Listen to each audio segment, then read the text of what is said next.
Hello, hello. Welcome, everyone. Happy Wednesday to all of you. We are midweek, and today I have the privilege to be with Mark Valequez. Welcome to the podcast with Ree. Mark, thank you for being here. I am super excited to be able to go through your journey of brute force to intention when it comes to your long-term health and how to sustain that and to keep it. So let me do just, Mark, I'm going to let you say a few words before I do your little bio. Okay. So Mark is a doctor in physical therapy and an occupational therapist. He has a background in fitness, health, and wellness with a degree in physiology. I can never say that word. Physiology. Physiology. Thank you so much. And kinesiology.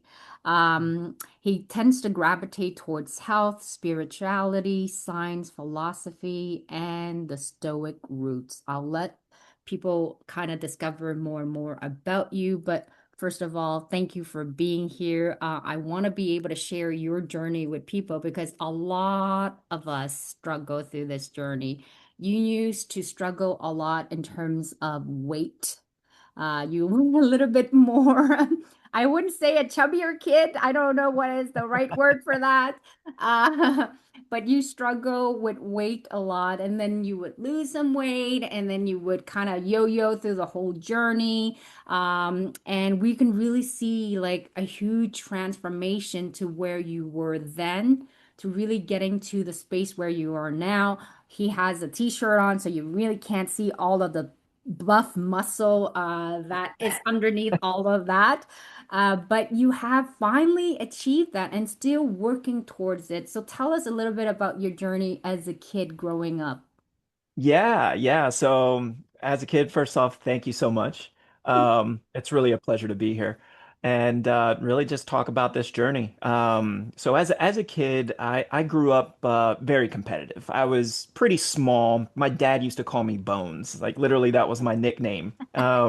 So I was pretty small. I was pretty skinny overall, but I was very scrappy. I was very quick. Loved to play baseball. Mhm. And that was my primary sport all the way up through high school. So I started getting into football, some running track, all just very short distance, sprinting. And at around my teenage years, I started to get introduced a little bit more to weightlifting. Mhm. One of my best friends in high school, his older brother, was into bodybuilding. And during that time, all the big time action movie stars were just, they were coming out. So we're looking at, mid 90s. You've got Sylvester Stallone and Mhm. and you've I mean all the biggest of names. Um so I looked to them very much for inspiration, but I was a small kid, so I wanted to be able to get bigger. I ended up getting a little weight set to put into the garage where I would work out with my dad. I would always try to encourage my brother, but he's like, "Nah, bro, some other time." But then my dad took me to a local vitamin shop or a supplement store, and they realized, okay, well, we just, here's some weight gainer. We just need to gain some weight. Mhm. Um, Started to have that, and throughout high school, I would put on just a little bit more weight overall, and continue on with my sports. It was my dream to always be in sports, kind of perhaps getting some form of a career as a professional athlete. Mhm. But towards my senior year, I'd end up having a lumbar discectomy and laminectomy on the L4, L5, and L5S1 intervertebral discs. And what that is essentially the nucleus, the jelly-like fluid within the disc was starting to try to find its way out of the disc. Wow. And I was having a large protrusion causing intense pain down the right side of my leg. And no one could really understand where that was coming from, what I did. I never Mhm. remembered any type of injury or incident. It just kind of slowly came on, Mhm. and to the point to where tying my shoes and even sneezing and coughing would just, buckle me. Right. So having to go see the doctors. They saw that and they scheduled me for an operation just after graduation of high school. And I would start off my first year in college in a back brace, undergoing physical therapy, no longer able to do, any weightlifting, Mm, any physical sport whatsoever. And that's when everything would shift and change for me in terms of I would start to lose a lot of my athletic abilities during this time, and I mm, would end up gaining weight. Once again, freshman, sophomore, now in college, living away from home, doing diet on your own terms, mhm. lots of fast food, lots of pizza. Yeah. There's, starting to get into some beer. Mhm. So nutritionally, it was poor. And then on top of that, not being able to do any exercise or anything like that. So I started seeing a big shift physically in my body. And that's the physical shift that I would start to battle with for about 20 years before I Wow. finally kind of got a hold of it, which brings it more to current. But that was essentially pretty much my life as a in my childhood as it revolves around sport. Hmm. There was definitely a lot of difficulties personally as a child in terms of like accepting myself. Yeah. Um, Born and raised in a Puerto Rican family and household, all my friends were not Hispanic, and I Mm. didn't really want to stick out like a sore thumb. I already, for the most part, convinced many people that I didn't look Hispanic. Mhm. So, except when you start to say my name, they're like, "Oh, Velasquez, where are you from?" Mhm. So um, I didn't like that sticking out. So as a child, I would develop this issue with um, getting in the spotlight. You know what I mean? Like having attention being placed on me. That ended up making me feel very anxious. So Mhm. I would always just kind of, just do enough or try to somewhat stay hidden or blended in. Got it. Which, as an adult would now it's something that I contend with and continue to face as a shadow of mine. But Mhm. it was something as a child I definitely struggled with. Absolutely. Let's break down a little bit your journey of everything that was taking place, because many of us can actually really relate to your story, right? So going through that phases where, you're kind of left on your own, the eating habits are not as healthy, the choices, you didn't really know any better. And then it's getting into the alcohol, the partying. You also want to be like, living life too, and you're seeing everybody around you that's doing it too. So you feel like you want to fit in. So take us through that journey of like when you started noticing all of the weight gain and then looking at yourself and not liking what you see. Because Yeah. some of us look at ourselves in the mirror and they don't like what they see. And I really want to hone in on the journey of it doesn't mean that you have to hate what you see. It's to acknowledge what you want to change, and it's okay. So I'm not pro for not liking. There are things that when I look at myself in the mirror, I like to think I'm completely delusional when I look at myself in the mirror. There's so many things I like about myself. Even Yeah. if I'm like, oh God, no. I was like, is everybody seeing what I'm seeing? Probably not. But all that matters is I see it, and I think I look pretty hot. So that's all that Yeah. really matters to me. But I think you sometimes get really hard on yourself. There's so Yeah. many things. I look at my friend and she looked at herself in the mirror and she's a pretty girl, but she doesn't see that reflecting back to herself. And then years would go by before they can actually realize it. So, what was the process for you when you didn't like what you were seeing in the mirror? What step did you take and go, okay, this is enough. I better do something about it. Yeah. Yeah, no, that's actually really good. This would be something that I would have a lot of struggle with for quite some time. I Mhm. think for myself, I took attraction, um as what someone else would see through me. Not what I would see in the mirror, but I validated it through others, Mm-hmm. right? So you'll hear that, or somebody might pay you a compliment, or any of those sort of things. But interestingly, it felt nice to hear, but still there was something deep down on the inside that didn't really believe it. Yeah. Like I could still look at the mirror and say, I don't know what they're talking about. I'm losing hair, I've you can find and just nitpick on every little thing Mm-hmm. and realize I don't know what they're talking about. I don't see it. I don't believe it. Mm-hmm. But yet we still place weight on the others. For me, I place a lot of weight on well, at this point, my ex-wife. Mm-hmm. So we were married for 16 years and together for 20. Mm-hmm. And, in the very beginning stages, like any other relationship, you find the attraction, everything is just going very well. And I think with a lot of my own personal insecurities, that when you stop receiving this kind of some form of an affection, Mm-hmm. or realizing there's something inside that feels like, oh, perhaps I'm no longer, attractive. I have gained weight. My Yeah. diet has changed. Yeah.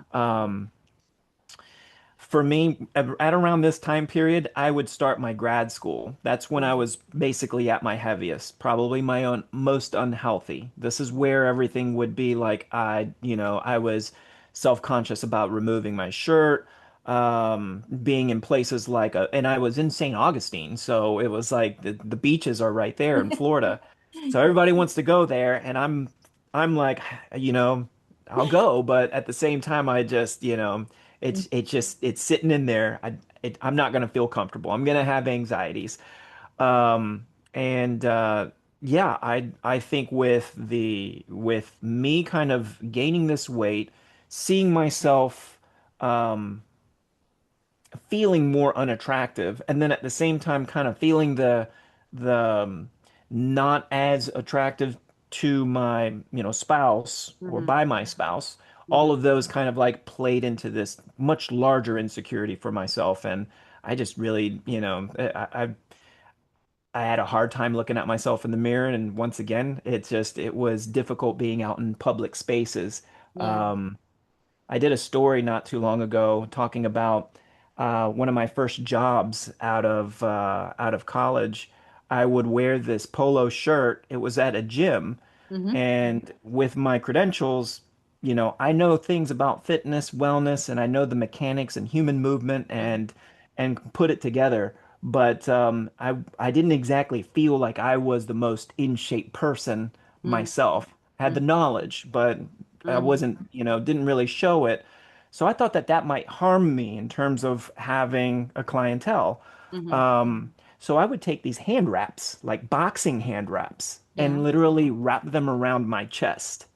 And because they had a Velcro, and I would Velcro them because it would kind of it would hold me down, you know? Yeah. So I felt, for a lack of better word, loose in the cage, and I didn't want to feel like that. I was so self-conscious that I would do these things. Eventually, that would lead to things like purchasing, compressive undergarments, like things like Spanx and Mm-hmm. and compressive tank tops and things like that to Mm-hmm. wear underneath. And I live in Florida at the time. So you're in this heat, you got two layers on, yeah, and but you're willing to do that because you had so much, you're so self-conscious about your Yeah, appearance. there's so much Um, shame body image wise, but I love that you were so vulnerable to share that because not many people would go to that extent to share this detail. But there are yeah. many people that for look to feel attractive, to feel confident, to kind of hide this thing about ourselves. They're willing to put themselves through that. And what you described is nothing in comparison to many other steps that people are willing to take.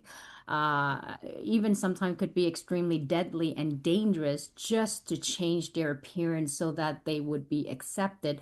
I love how you had said where, you're on this journey and you don't feel before you get the validation from your ex-wife about how she find you attractive and all of that stuff. Then you started gaining weight as you're going through grad school, and different season in life, we have these moments and stuff like that.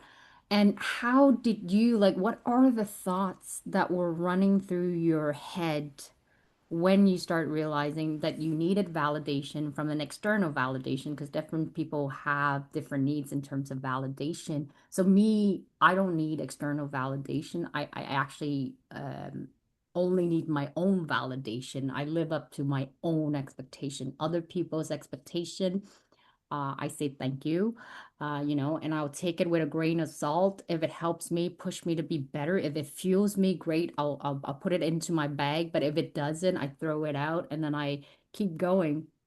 So we're built differently in that sense. But what Yeah. kind of thought process was self-deprecating this mind of Mark at that stage there? What was he saying to himself?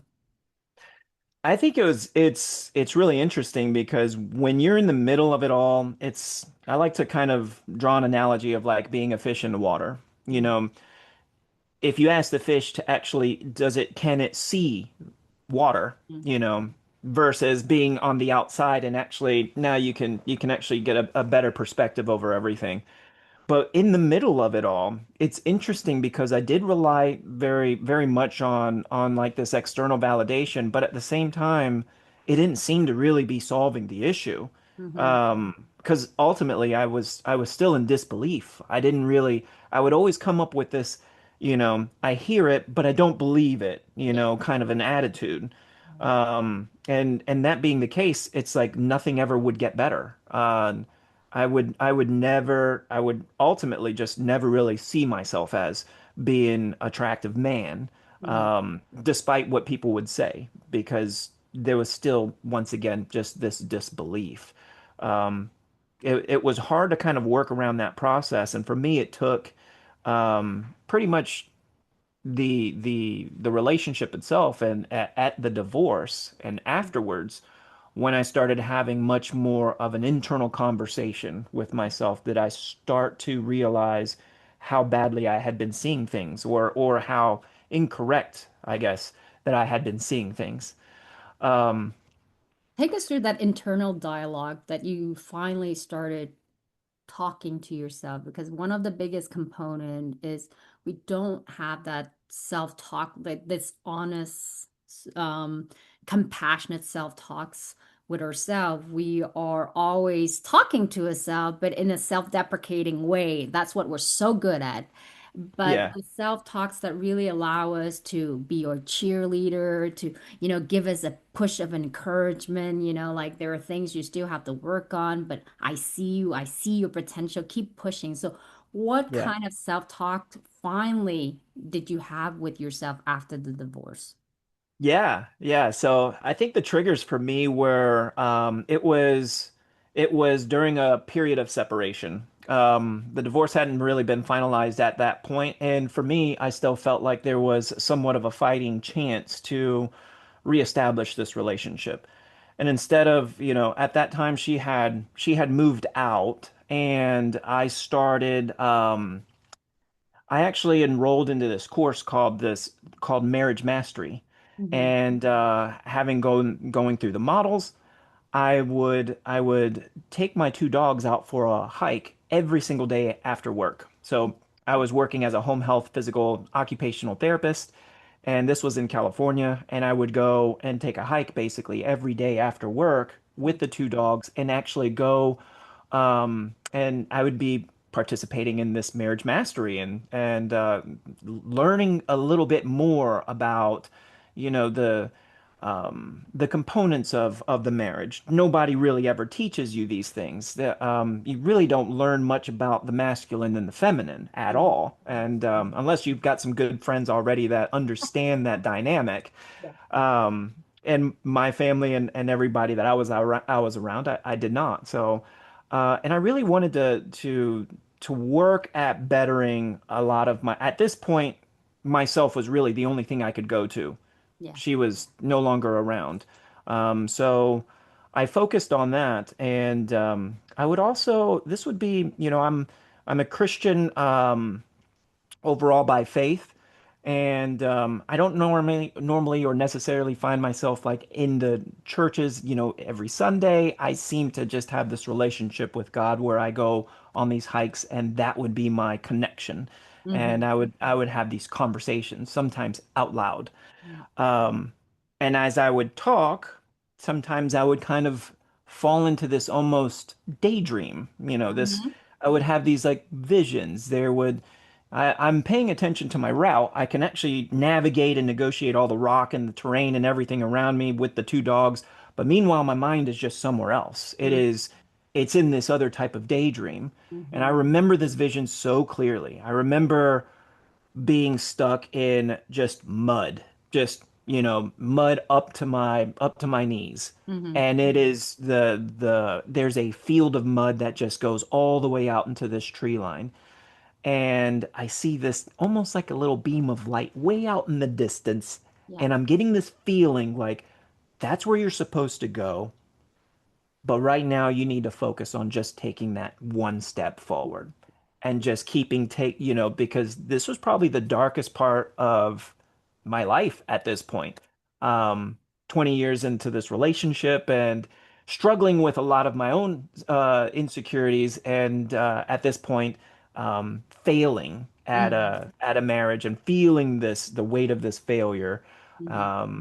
And wondering if this is going to be something that I'm going to be able to come back from or Hmm. um, get out of. Yeah, I'm gonna pause Um, you on that one because I want to be able to say something. The idea, the vision that you had, right? Seeing that little light, that's the place where you want to go. But right now you're stuck in this mud and it's one step at a time. That is really what is truly needed. Like I was just listening to Alex Hamosi this morning, and one of the biggest thing that he was talking about success and for different people, it's called the three P's. So one of them is really like passion, and then the second one is your profession to be able to be successful, and the third one is pain. And a lot of time is that you need to go through the pain. It actually morphs you, it builds you up, it crafts you. So until you can actually sit in the pain, work through the pain, take that one step at a time in that mud to get yes. yourself the fuck out of there, you Yeah. can't Yeah. get to the other side. So, Yeah. how did it work out for you where you went from a scrawny little kid being called by your dad, like, you know, to this guy that is like jacked up with muscle and every quarter that I can possibly see? Like, what was that journey like? Not that we're saying to people that you have to be like, if you like being muscular, great, but you want to be healthy. I think one of the Yes. biggest things is most people want to be healthy. Take us through that Yeah. journey of like, and I love the fact that you were able to list and named out when you had to go through the divorce because of circumstances. It forced you Yeah. to be with yourself. Now you no longer have anybody but Mark to talk Right. with, to bounce Right. idea and reflect things back. And thank God for that because it has brought you more in touch with you Yeah. know? Yeah. 100%. So take us through this idea of how do I go from that point to becoming the man that I want to be more of and to actually helping people lead a better and healthier life. Yeah. Yeah, no, so this is great. This is the difference between, you have the knowledge of knowing what it is that you need to do and being able to actually do the thing and keep yourself accountable to it and executing on, this on a daily basis. I struggled with that. That was one of the reasons why I would have these ups and these downs. I would have these periods where I could be, you know, just dynamic for 2 weeks straight and then just completely fall off and just lose a lot of traction. I would constantly be in this whole yo-yo phase, Hmm. from my 30s all the way up into, relatively my early 40s. After the divorce, that's once again that did kind of bring me a little bit more towards me. I got to really dive a little bit more introspectively on what's going on the inner world of Mark, at that time. And I became a traveling therapist. So I would take on these assignments 3 months at a time. And I chose to go on this program titled 75 Hard. And if you're familiar with it, it's essentially you would do 75 days straight of 5 tasks a day. Mm-hmm. Two of the tasks are 45-minute workouts. They must be separate from each other. And one of them must be outside. So not in a garage or anything like that, but it must be outdoors. Yeah. At the time, I was living in California, so and the weather is almost always, well, in this Perfect. particular part, it was almost perfect all the time. It was a little microclimate, Lompoc, California, so um, it was so easy for me to just go out for a walk, on a daily basis and get that 45 minutes in, and then also go to the gym at some other point in the day, get that 45 minutes in. Um, so you keep yourself to any type of diet, whatever diet it is that you're doing, you're holding yourself, to that. Mm-hmm. You're drinking a gallon of water a day, and you're taking a progress photo of yourself each day. Mm-hmm. Oh, and reading 10 pages of a personal development book. So Mm-hmm. it's a lot of these tasks together, and I thought about doing this for about a year and a half before I actually pulled the trigger. I thought about doing it, but then I was like, I don't know. It seems like a lot. I'm not sure I can do it. It's going to require so much time and so much preparation. Is it all these And five things per day that they're supposed to do? Drink a gallon of yeah, water, 45-minute workout, and then 45-minute outdoor, and then read 10 minutes of a book. And what's the other one again? and take a selfie, essentially a Oh, yes. progress photo of yourself. And And then just that's, yeah, stick to those are your the diet, whatever that diet is that you right. commit to. Okay, perfect. No alcohol either. No alcohol, no junk food. So no fast food, no junk food, that sort of thing. Holy shit, that's a lot. It is. It I was is. like, at the It's first five, I pretty can do it, but now I'm like, it's no junk food, no all of these things. it's pretty Okay, okay. intimidating. Yeah, Yeah. it is.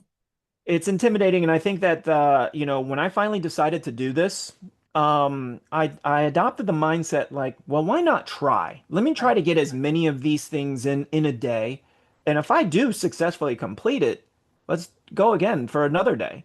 And then Hmm. if I get that one, then we know what there it is. I've Yeah. I've got the day blueprint. Just keep basically rinse and repeat. Let's keep Hmm. doing this. Hmm. So this is where I would learn things about brute forcing tasks. So in the very beginning, it's you have these list of tasks to do, and you don't want to fail. Like for me, I don't want to have to start back over on day one all over again. But I Yeah. want to see myself to I want to tell myself I can commit to a thing and actually see it done. I want to see it completed. Yes. Um, and you get your choice of the books that you want to read. And to be honest with you, Ree, I rarely, if not at all, am a reader. I rarely ever would pick up a book. I would listen to books on audio, like audiobooks. Hmm.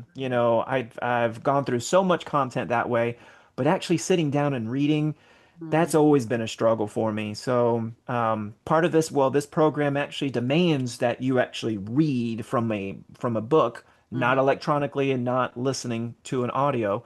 So I said, okay, I'm up for that challenge. So I picked up Atomic Habits as my first book at a Target. I was like, That's a all right, great we'll book. go with this one. This one seems pretty good.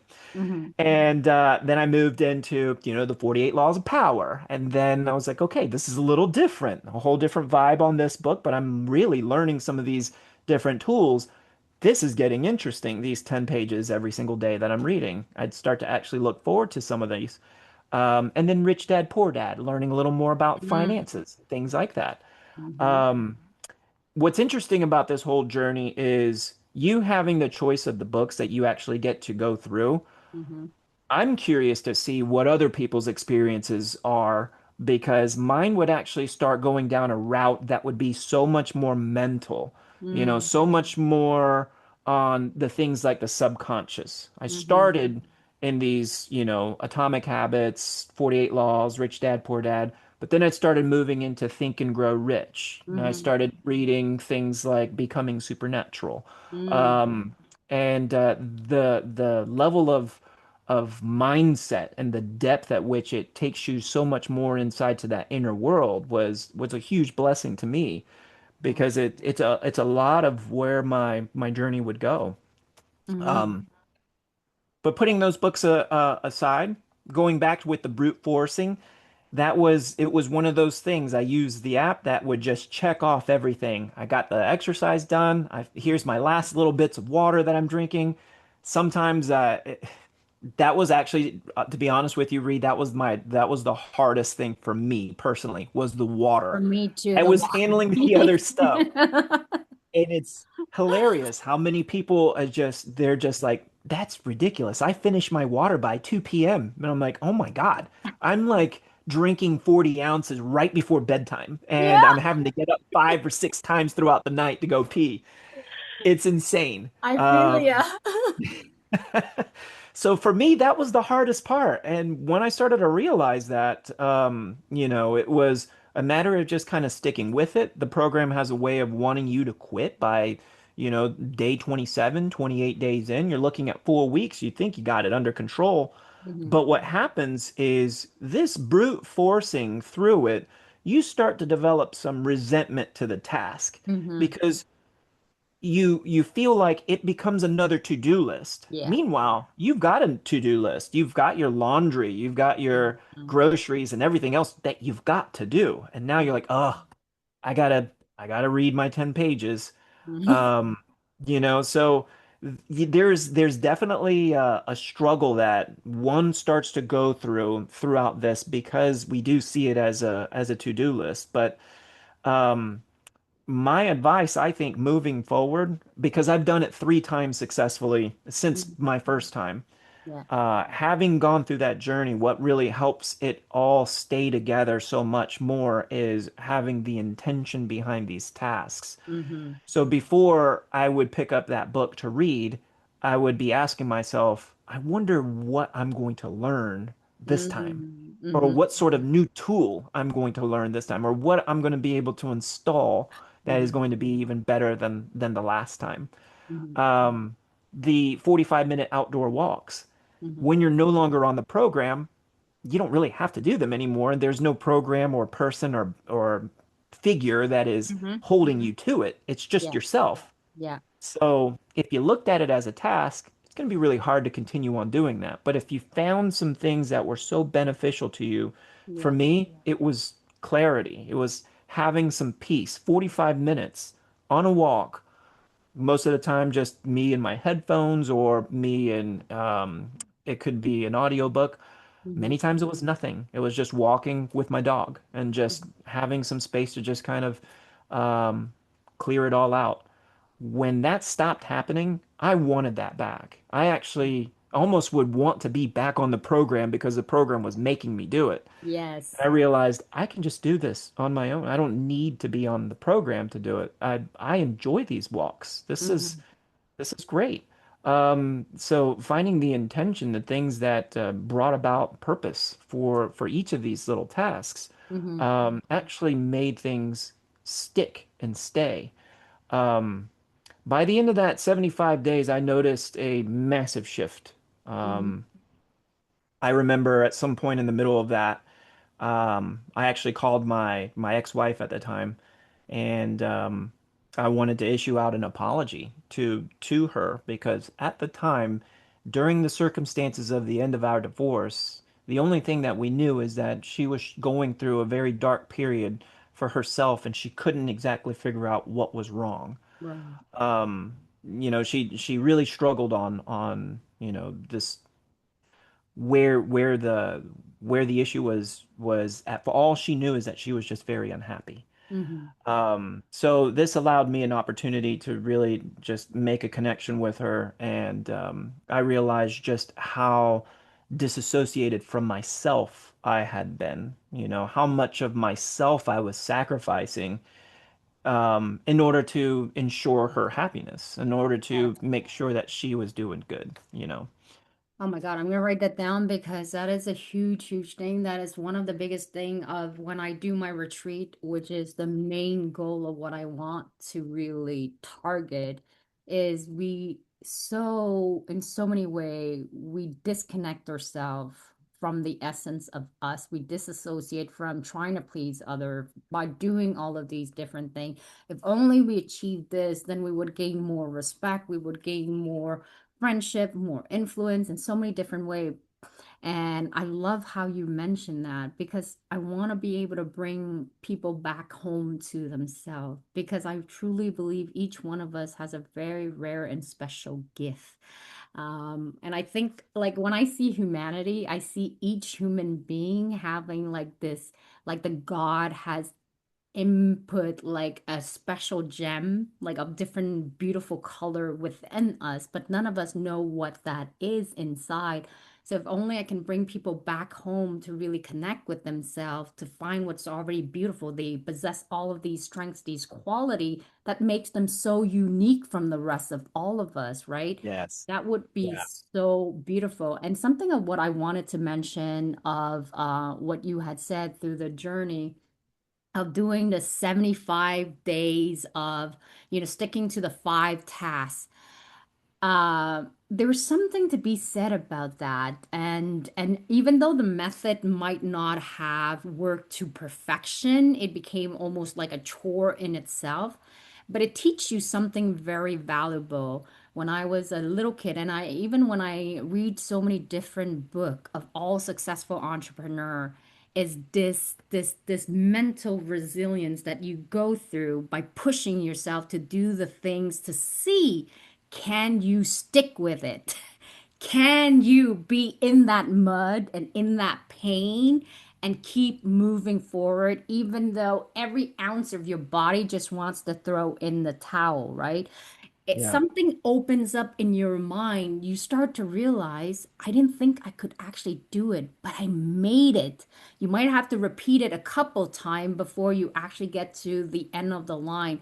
But once you cross that threshold, you realize if I can do this, what else can I do, right? And so I think about Kevin Hart's story. His mom kind of taught him these things to stick with the same thing over and over again. And of course, when he was going to school, it was all about the party and all of that things and hanging out with people. And then he finds himself, I think it was like just people are going off on college after high school. He thought everybody's in the same kind of boat. I might have quoted this wrong, but in the same boat where they don't really know where they're going. And then he finds out from his friend they were all like, someone's going to Stanford and another one is going to Harvard. And he's like, when did you guys apply? Like, how come nobody told me anything about it, right? So, but it's up to you to do the work yourself. Two things that I've learned in life is that nobody's coming to save you, so you better save your fucking ass. So it's Yeah. you for yourself. Once you've learned that, then you find like people who are similar to you, the right circle of friends. That's it, right? And they'll come and they'll support you in that way. But you got to be the first one to save yourself first. And about putting yourself in that journey is that when you learn, it's almost like this, it's not the same concept of delayed gratification, but very similar. I remember when I was in school, like in an Asian school, delayed gratification is something that we were taught. It's all about discipline, disciplining the mind, disciplining your emotion, having that mental like resilience of staying solid and calm during chaos. So one thing I've learned in school is if only I've learned to stick through it, there is a bigger reward at the very end, but it goes by progression. So when you do the 75 days, maybe you mess it up in the first 10 days and then it's like 20 days, but it's almost like putting the rep into when you're working out. When Yeah. I'm doing my workout, I'm like, I don't think I can get through 15 reps. I get to the 15 reps, I'm like, I think I can do three more. And then the next time you do it, you get from 18 to 20. It's once you do that, you start to gain a level of confidence and you start to realize your body, your mind, everything that you thought you couldn't do, it's not exactly 100% accurate is what you tell yourself. It's the story that you make in your mind. Do you agree with that? 100%. Yeah, 100%. Because I think that you really are your thoughts, how you think, the reality that you're creating is how you think and how you move about the way that you think.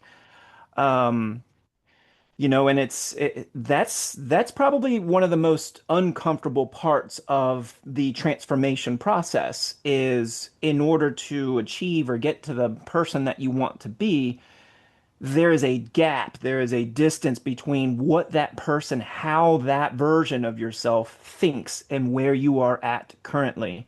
And the reason why you have so much discomfort is you're you don't have the necessary tools or the equipment. Mhm. That is part of the journey. You're going to have to acquire them through this discomfort. And I love how you're talking about it with in terms of weights or Yeah. workout or fitness, because the same is true for the muscle.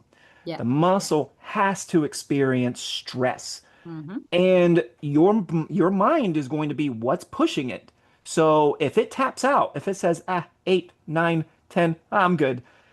But yet there was still like 4 or 5 more left in the tank. You decided to just kind of like, step out early. Well, you might be able to hold things, keep things going. You're going to prevent them from regressing, but to advance it, you have to take it towards that failure point. You have to push it into levels of discomfort. That's where it makes its adaptations.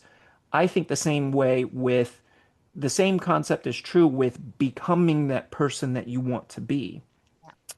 You're going to have to learn how to push yourself into those levels of discomfort, being uncomfortable and sitting with that, Hmm. learning things like how to breathe through this, and then continue to stack it day after day moving forward as well. It begins, I feel like it starts to collapse that gap between those two. Absolutely. There is a misconception that people have is that they're asking, how much of the discomfort should I take, right? And each person have a different level of discomfort.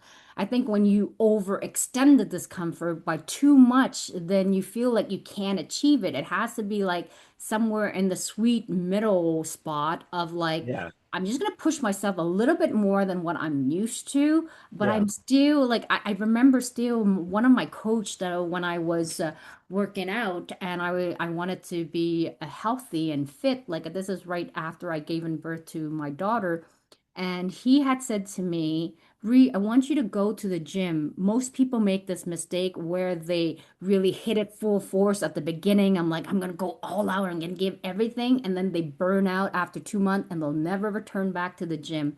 There is Yeah. nothing worse than doing something where you're pushing yourself so much that you just like, this is not fun anymore. Instead, he gave me this tool that I've always stick to and has helped me tremendously when it comes to workout is I want to push myself a little bit outside of my comfort zone, but enough that I still like coming back to the gym because when I over push it where I hate it, I don't enjoy it, and I leave there going, I'm never coming back, then I overextended myself. But when I push myself just enough and go, I might not want to come back tomorrow, but I'm still gonna be there. And I still like the whole entire process and the journey of going out at the gym. That is what sustained me from never giving up. Before I used to go to the gym and then eventually I would stop for months or for years and then restart again from scratch one. Now I can sustain it because I always keep this level of like I know with myself a little of this discomfort is okay. And then sometimes I give myself just a little extra push once in a while, right? You alternate it and you test and you see. But Yeah. like you said, if you can stick with it, if you can endure that pain, anything that, like, you talked about the muscle, it needs to tear itself in order to build something more stronger. Right. Diamonds are gonna actually become diamonds when they're under pressure. But if you look Yeah. at everything in life happens for you. And it's not Yeah. always fun to go through it, is to find the lesson in that lessons of the struggle, of that chaos in order to turn it into something good. I would also say like another secret that I found is that people try to bridge the gap between like this is who I want to become, this is where I'm at right now. The gap seems so far away. It's if you can create something of what you know and bridge the possibility that you can see yourself achieving, it's much more easier to get there. This one, people are not going to agree with me. I really go into my childhood imagination of, I really believe this philosophy of when it comes to achieving what you want, like in a very magical way, that the secret was always there with you, that you can achieve what you want, but the only thing that is limiting you, like you said, is your thought. So if I remove the thought of like, if I just go into the imaginary world of the version of Bree that I want to achieve, and I see myself achieving that in like this very, I don't know, Alice in Wonderland, Peter Pan type thing, there's actually nothing blocking you because the only person blocking you is your imagination to getting there. So what I do is I tend to not like limit myself from seeing the potential of what I can possibly be. I accept where I'm at with the different shortcoming that I have, what needs to be worked on, but I can so see the version of myself so clearly and I believe it wholeheartedly. It's easy for me to achieve that because there's no string, there's no breakage because I'm already that version. Yeah. Just right now at this stage, I need to go through the mud to get there. Yeah. Yes. Yes. Yeah. Yeah, no, that's great. I think that, it makes me think of this. I hope it's okay because I tend to when I speak, I tend to, and this is true with my practice as a physical and occupational therapist. I use lots of analogies in order to kind of convey Yes, certain pictures. yes, us too. Um, yeah, and one came to me and it was, similar to the one in the mud. It was, you know, you can let's envision kind of being like, let's say in the woods. So you're in the woods and it's hard to get a bearing exactly of where you're at, but you do see a path, and this path is going in a certain direction. But through the trees, you're able to see where you want to go. You actually, there's a destination, and you're saying, I'm trying to get there. Mm-hmm. But if I go from here straight over to there, there's a lot of hazards along the way. Mm-hmm. There's all sorts of overgrowth. There's, perhaps a creek you got to cross or a downed tree that you got to step over. But on the other side over here, there's a path that you can take. The only problem is you just have to walk that path, but you don't know if it's going to where you want to go. Mm-hmm. So, in a way, it was a way for me to understand when you start to feel the discomfort, Mm-hmm. these are certain triggers, or there's certain they're telling you you're actually sitting on the right path for the Mm-hmm. direction that you're going, for where you want to go. This discomfort is telling you you are on the right path, but Mm-hmm. there's going to be so much of that voice within you basically saying there's still time to turn around and go back this other way because this way sucks. Mm-hmm. But you don't know if, it's very possible that is steering you completely in the wrong direction. So for me, being aware of that voice when you get home from work and you're thinking, oh, I don't want to go to that gym today. I'm exhausted. Yeah. The moment you become aware that that is happening, that voice is talking to you, you're Mm-hmm. starting to experience that resistance. Like, it's telling you that the direction you want to go, the version of yourself that wants, that's looking for health and fitness and wants to lose the weight, that is the path. Mm-hmm. This is the resistance that is in your way, and it's for you to step over it. It's for you to move around that log or step over that creek to move through that voice. To go in that direction. I think that that's something that has been more aware to me Yeah. um, down, as I've learned to do this program, well, 3 times now, Yeah. and I'll tell you a little bit more if we do have time about the Live Hard program, which is essentially the same thing we just talked about, but then there's extra steps. Mm-hmm. There's additional things that offer even more introspection, into the mind, into yourself, that actually helps, facilitate you Ooh. becoming what it is that you want to be. Let's do that for a part two. Let's come to like a slight closing on this part one, but I want to be Yeah. able to just touch point on what you had said about the analogy. And thank you for that analogy. Is a very good one. Is when you realize and you start to doubt yourself, like, oh my God, like this feels really uncomfortable, but you are actually on the right path because I really do believe in the philosophy of like, the universe will reward those who are willing to take the risk, those who are willing to go outside of their comfort zone, because there is no such thing as a bad decision. A bad decision is what you associate it with, right? Because every decision, a lot of time, people will sit on their decision and not make any kind of move. And they find themselves going, I wish I would have done it, right? But if you would have done it, and even if you took the wrong decision, you will have extrapolate so many good lesson from it. And when you did your 75 days, right, of this thing, is it 75 if I'm not Yeah. mistaken? Yeah. 75. Yeah, and even though you realize that, okay, that's brute forcing, there needs to be like a more intentional way around that. But you got so much gem out of that. It has created a new discipline that you can now put your own favorite sauce to it to make it work for you.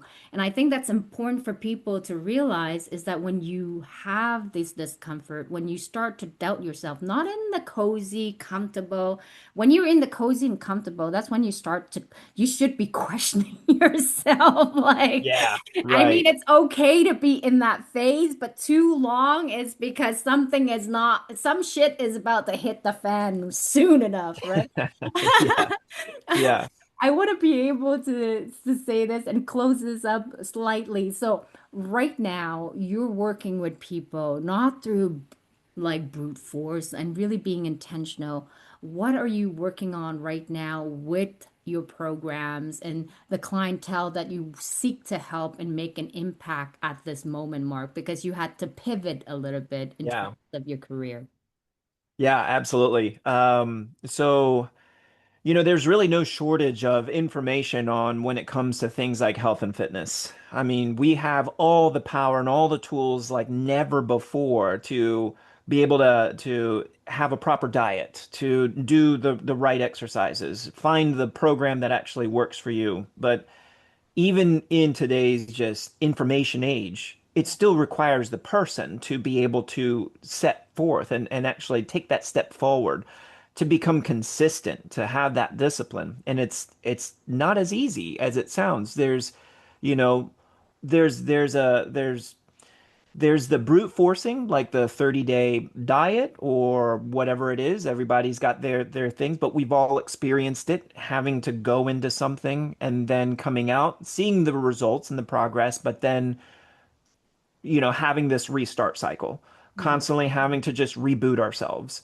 So what I've been working on, and as someone who's been in healthcare, I began working with my patients, not just giving them exercises and Mhm. just saying, we're going to do 3 sets of 10 or, fill in the blank. That's what I used to do. What I was noticing as I was going through this experience and as I was coming out the other end of 75 hard, Mhm. my relationship with my patients was changing. I was noticing differences in how my approach with rehab was changing. I was trying to connect with the patient more specifically, more purposefully. I wanted them to understand why is it that we are actually doing some of these exercises, um, because I wanted their buy-in. I Mhm. didn't want them to just do these exercises because at some point insurance is going to say this is enough. And I've seen it happen before that once you're done, that's it. You don't see any more exercises, or any progress for that matter. But I wanted something to last. I Mhm. wanted them to actually take this home and continue it. Then the roots of my fitness and wellness, I wanted to take what I've learned in working with my patients and bring it into the everyday person, the Mhm. person who has tried over, time and time again and constantly restarting themselves, feeling the benefits and then just falling right back off again.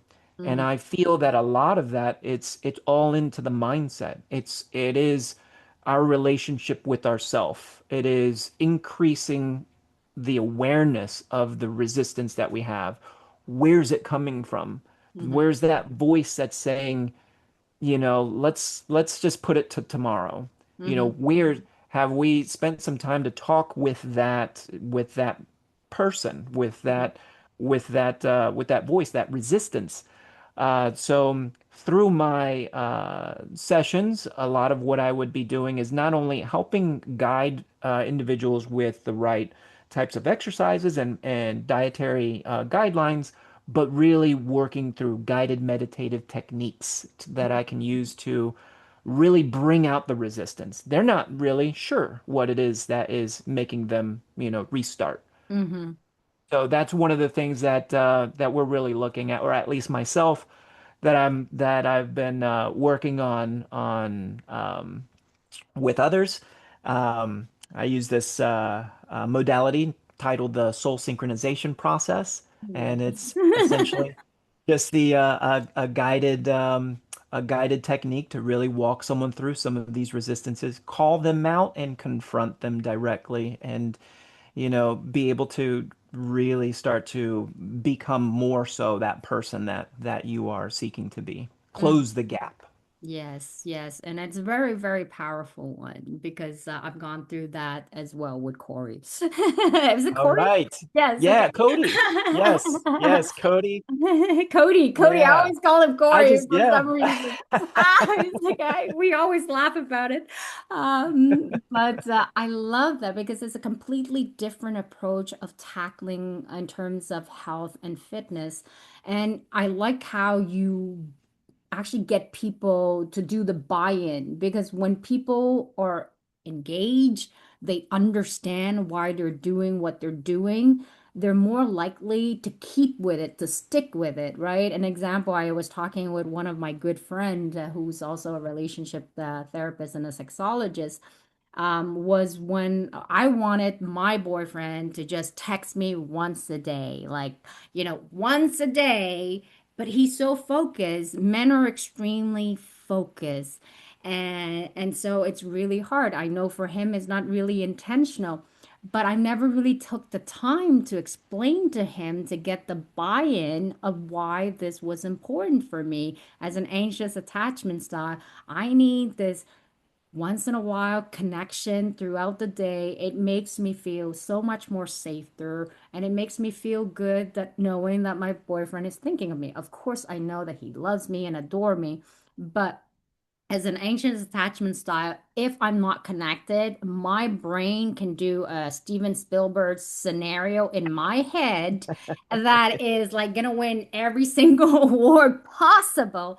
So now that I explain it, took the time to explain it to him, it has become something much more easier, and he feels appreciated and rewarded when he does remember to do these things. So now I get his buy-in, and it's so much more easier for him to now develop this new habits. I love that when you say that. And being intentional of like, why are you choosing to eat certain food? Why are you doing those things? And it doesn't have to be something extravagant because a lot of time people think it has to be big, it has to be huge. But if you can just sustain doing one single thing or two simple things that really is intentional that you can adhere to or adhere to, then you Yeah. can really see the result. I love that about it. Can you also share with us, we'll end it with this, can you share with us three lessons that Mark has learned observing through everything that he's gone through and all of the different passage, the ups and downs? What have you took away from life that really has helped you tremendously to staying fit and healthy and to keeping the mental at a very reasonable, healthy state of mind? Yeah, well, definitely, as a benefit of coming off the program on 75 Hard alongside the readings that I had been doing, I was able to really look at myself much differently. I was actually starting to love what I was seeing in the mirror. Not necessarily from the physical. The physical was helping because I was starting to lose weight. I was starting to have much more of a physicality. The man I wanted to see that was looking back at me was starting to show up, at now age 45, where, any time before in my life, I would say, you know, in my mid 40s, I'm at the most fittest I've ever been. Hmm. Um, and now I feel like I have the blueprint essentially from a physical Hmm. standpoint that this is something that I can always achieve if I ever lose my way. Hmm. But I know what the pain felt like before, and I kind of like where this is at right now.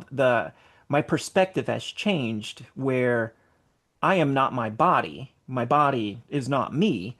Yes. This is just the vehicle that I get to use, to experience all of reality around me. Hmm. And if we take care of our vehicles, if we take care of our cars, we're taking it through the car wash and we're making sure that we don't get scratches or dents. And you can we could get a little the most exotic vehicle that's out there. Let's say you got a Bugatti, you've got like a $1.2 million vehicle. The amount of crap, work that you're going to do to make this thing just beautiful. And it's all it is just a device to take you from A to B. Yeah. Essentially, that's what our Hmm. bodies are. We are this consciousness that get to pilot these things, but we only get one. We don't get to go back to the shop and, get a whole nother. Hmm. So that started to cement itself for me, where, I can find myself struggling from a discipline standpoint in other areas and aspects of life from the physical side. It's like that became a non-negotiable. Hmm. It was one of those things, I'm going to pay my dues first before anybody else gets a piece of me, before my job does, before anyone. That's probably the reason why I'm up at 4 o'clock in the morning. And, I have this thing where I make a post on my stories right before I go on into the gym, and it's like 4:57 a.m., 5 o'clock, something like that every day. I do it mostly for myself. It is just like, hey, you did it again, bro. Five What time o'clock, you can go to 4:57, bed if you're waking up at that 4:55. hour? So, as I was saying, there are some other areas that I've struggled with discipline. That is one that I am working on tackling. It's getting a little better, but I'm trying to get to bed by 9 o'clock, 9:30. I have a tendency to kind of stretch that side a little bit, but it's a work in progress. Um, but yeah, just so having that perspective that hey, I only get this one. I've got to love this. I've got to Hmm. love this one. I'm not going to hate the one thing that literally I can't change this thing, Yeah. and I'm going to just try to sharpen it up to be the best version of itself physically. Hmm. At the same time, I'm going to work on some of these things to also sharpen the mental components. It seems like they're kind of working hand in glove. Yeah. Um, you know, uh, an analogy I always used whenever I was going through the program itself was, everybody sees the shape of the tree. We all see the trunk, we see the limbs, we see the tree branches and the leaves itself, and we can see just the overall health. I mean, what we Hmm. don't really see is what's going on underneath the Hmm. the ground, the root structure, and just how developed that is. And you nourish the roots, you put all your effort and focus into that, the tree grows stronger versus having the perspective of trimming the branches and knocking off, Yeah. actually ticking and tacking on the physical part of the tree, which Hmm. doesn't have any lasting effect. Yeah, that's Um, good. I don't know if that was That's one pretty or good. two or That was two. I wrote down another thing is love what you got because you only got one, right? So if yeah. you really learn to appreciate what you got, and this is where you hear all the time about gratitude, gratitude for the life that you have, Yeah. gratitude for the body that you got. And truthfully, I never really knew what that meant because I'm like, fuck this gratitude shit because I don't get it.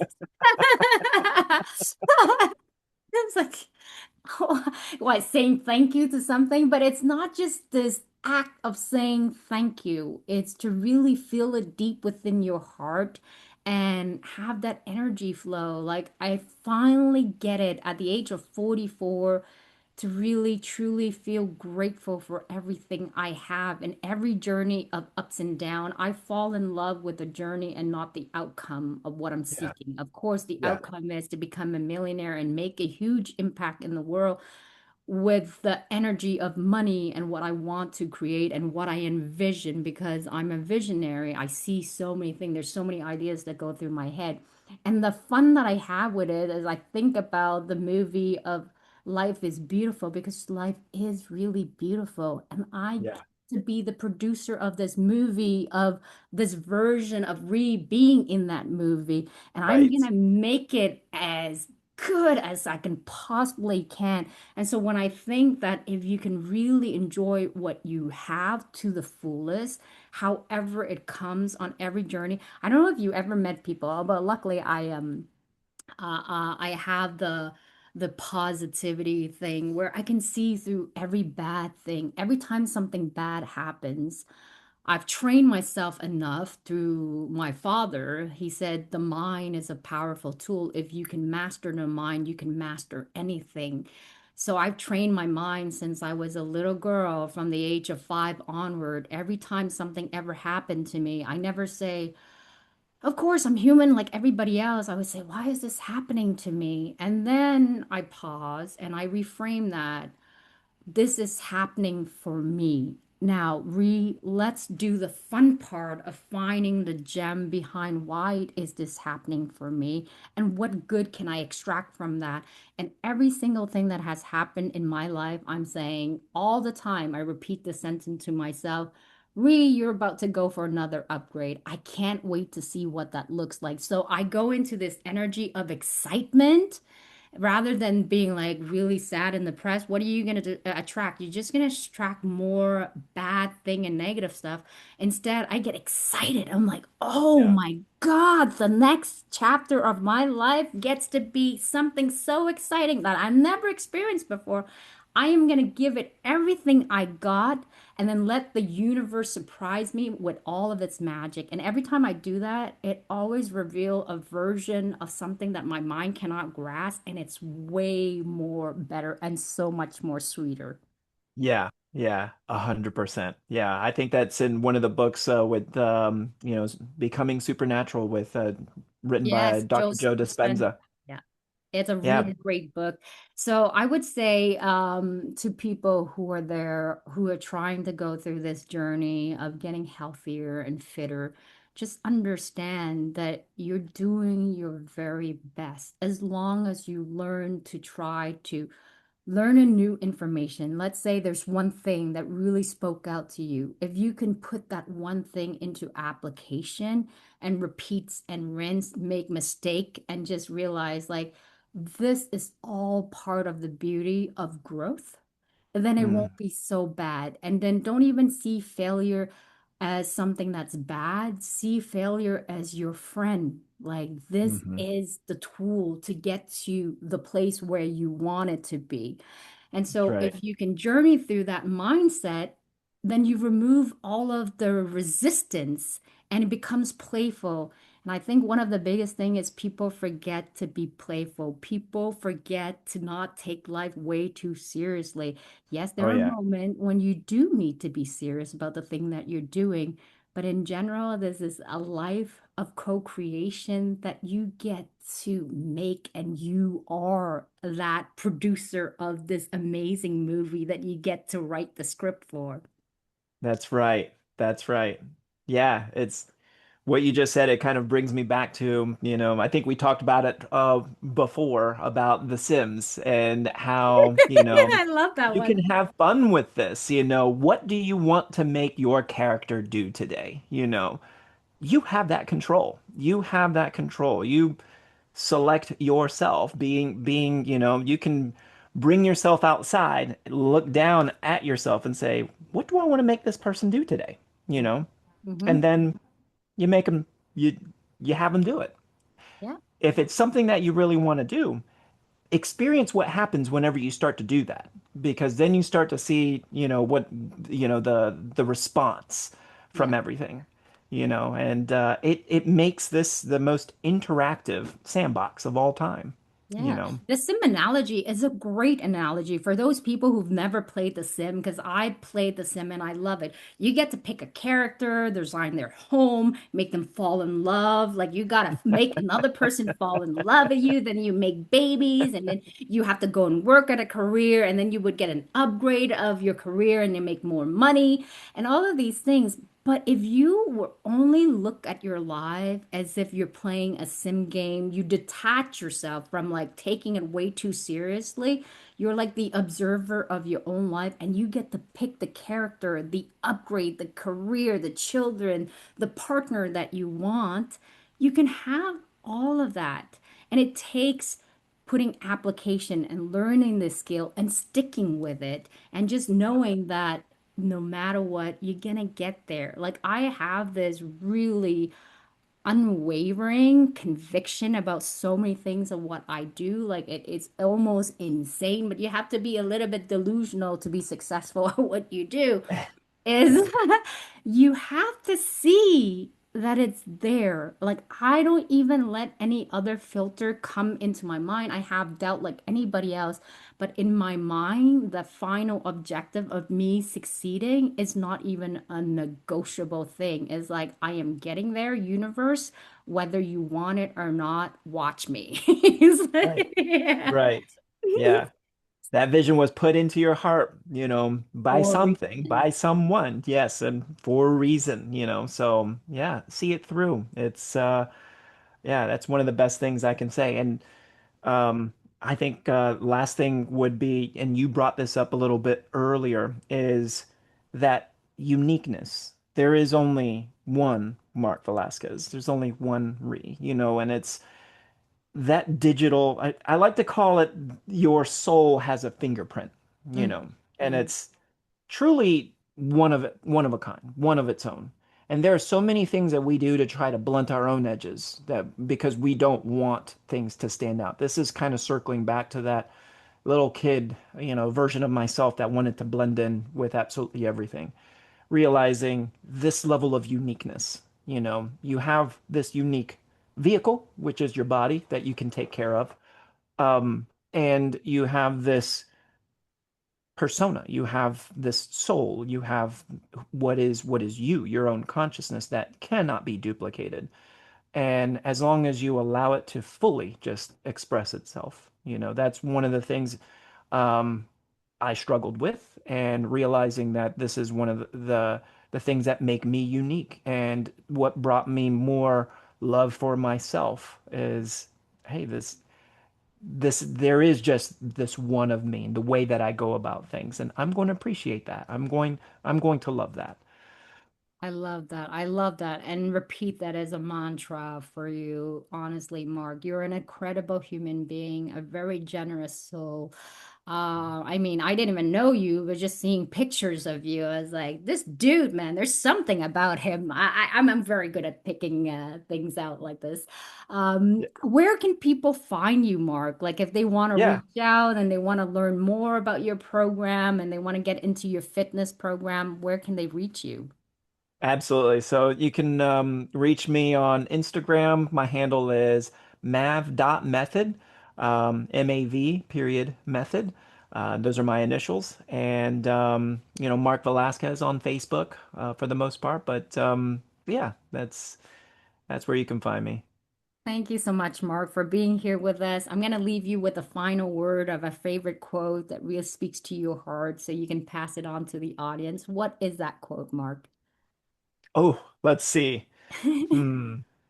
I was wondering if I actually did I have one already prepared here? You do have one. Do you want me to read what it is that you wrote? Oh, please. All Yeah. right, so I'm going to pick the one that really spoke the most to me because you had two. Is what feels uncertain today may be the road that carries you towards who you are becoming. So remember Mm. that. What feels uncertain today may be the road that carries you towards who you are becoming. Don't ever forget that. Mark, thank you so much. It was a fantastic interview. I will have you back on part two because we got to dive in deeper into the other program you were talking about, and I'm sure the audience would love to hear it. But for now, we're going to say goodbye to everyone. Happy Wednesday, everybody, and we will see you soon. Bye, guys. Bye, guys. Thank you so much.